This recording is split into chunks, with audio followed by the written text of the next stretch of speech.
கடக ராசி, உங்களுடைய மனதில் 5 விதமான கேள்விகளை நீங்கள் வச்சுக்கோங்க. அதுவும் எந்தெந்த கேட்டகரியில் இருக்கும் அப்படின்றத நீங்கள் பார்த்துருப்பீங்க.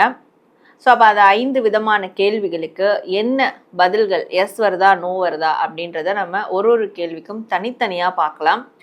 உங்கள் பதில் எஸ் வந்தாலும் சரி, நோ வந்தாலும் சரி, அது எல்லாம் உங்கள் நல்லதுக்காக தான் அப்படின்றத எடுத்துக்கிட்டு அந்த ஒரு திடமான மனநிலையோட நீங்கள் இதையும் கடந்து போகணும் அப்படின்ற ஒரு கோரிக்கையோட உங்களுடைய ரீடிங்கை நான் ஸ்டார்ட் பண்ணுறேன்.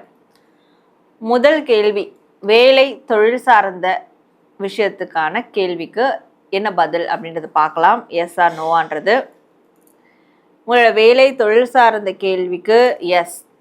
ஒரு இனிஷியல் ஸ்டேஜ் எஸ் தான், ஒரு சின்ன வகையிலான எஸ் தான், ஆனால் அது ரொம்ப திடமான ஒரு எஸ். ஸோ இப்போ உங்களுக்கு வரக்கூடிய அந்த எஸ் அது ஃப்யூச்சர் வரைக்கும் லாங் லாஸ்டிங்காக போகும், நீங்கள் அதற்கப்புறம் டெவலப் பண்ணுறதை பொறுத்து. ஸோ இது ஒரு பாசிட்டிவான ஸ்டேபிளான எஸ் அப்படின்றதே நம்ம எடுத்துக்கலாம்.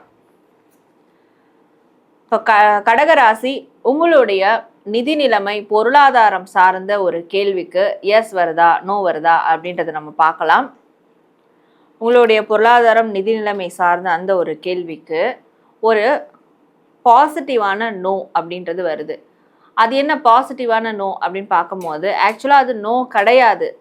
அது என்ன பாசிட்டிவான நோ அப்படின்னு பார்க்கும்போது ஆக்சுவலாக அது எஸ்ஸாக தான் மாற வேண்டிய ஒரு பதில், எஸ்ஸாக தான் வர வேண்டிய ஒரு பதில். ஆனால் அதுக்கு நோ இன்னும் ஏன் வந்துகிட்டு இருக்குன்னா, நீங்கள் கன்ஃபியூஷனில் இருக்கீங்க, நீங்கள் டபுள் மைண்ட் செட்டில் இருக்கீங்க, உங்களுக்கு சரியான கிளாரிட்டி கிடைக்கல, கிளாரிட்டி உங்களுக்கு சைடு நீங்களே உருவாக்க கூட மாட்டுறீங்க, சந்தேகத்தோடயே இருக்கீங்க. அதனால தான் அது நோவாக இருக்கே தவிர்த்து எப்போ நீங்கள் ஒரு கிளாரிட்டிக்கு வரீங்களோ அது எஸ்ஸாக மாறிடும்.